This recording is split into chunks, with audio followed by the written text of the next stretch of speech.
আসসালামু আলাইকুম। কেমন আছেন সবাই? আলহামদুলিল্লাহ, আশা করি সবাই ভালো আছেন আর আপনাদের দোয়া আমিও ভালো আছি। ইউরোপে আসার জন্য আমি একটা সাজেশন করব। যারা ইউরোপে আসার জন্য স্বপ্ন দেখছেন বা যাদের ড্রিম আছে, স্বপ্ন ড্রিম একই কথা, অর্থাৎ ড্রিম যাদের আছে, সো তাদের জন্য বলবো, আমি একটা হেল্প করব। ইউরোপে আপনার অ্যাভেলেবেল কাজ না। যারা বলে যে ইউরোপে অ্যাভেলেবেল কাজ আছে, সেটা ভুল কথা। অবশ্যই ইউরোপে কাজ আছে, তবে হ্যাঁ, আপনার নিজের একটা স্কিল থাকতে হবে।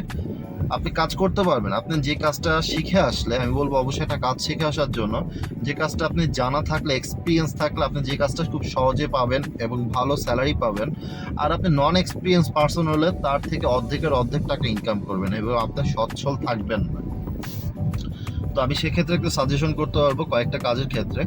অবশ্যই আপনার রেস্টুরেন্ট সাইডের যত কাজ আছে, সেটা হোক শেফ, সেটা হোক আপনার সালাদ কাটা। অনেকে বলে আরে সালাদ কাটা কি কোনো বিষয়? না, সালাদ কাটা কোনো বিষয় না। কিন্তু আপনি সালাদ কাটতে আসেন একটানা 8 ঘন্টা 10 ঘন্টা একটানা সালাদ কাটেন না, দেখি কতক্ষণ পারেন।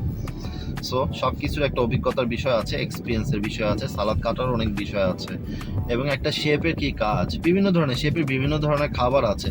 আমি আপনাকে এটা বলবো না যে আপনি ইটালিয়ান ফুড শিখে আসেন, বমুক শিখে আসেন। হ্যাঁ, যদি শিখে আসেন সেটা আপনার জন্য ভালো। তবে হ্যাঁ, শর্টকাট একটা সাজেশন দিতে পারে, যদি শেফ লাইনে কেউ কোনো কিছু করেন, অবশ্যই গ্রিল সাইডে যান। কারণ এরাও ইউরোপিয়ানরা কিন্তু আপনার বিভিন্ন ধরনের পোড়া, অর্থাৎ আমরা মুরগি পোড়া করে খাই, তারপর আপনার ফিশ ফ্রা পুড়ে খাই।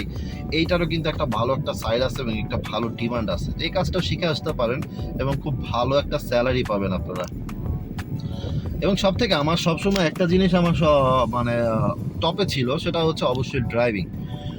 যাদের বাংলাদেশ লাইসেন্স আছে যাদের কাছে, এবং এই লাইসেন্সের বিষয়টা আমি নেক্সট ভিডিওতে বলবো, অবশ্যই ড্রাইভিং শিখে আসেন এবং লাইসেন্সটা নিয়ে আসেন। বাংলাদেশের লাইসেন্সটা নিয়ে আসলে আপনার জন্য একটা অবশ্যই উপকার হবে এবং এটা খুব ভালো একটা প্রফেশন এবং নিজেকে, সোজা কথা, স্বাধীনভাবে আপনি নিজেকে চালাতে পারবেন। আপনার কারো মানে আপনার কোনো বস থাকার দরকার নেই, আপনি নিজেই কর্মচারী, নিজেই মালিক।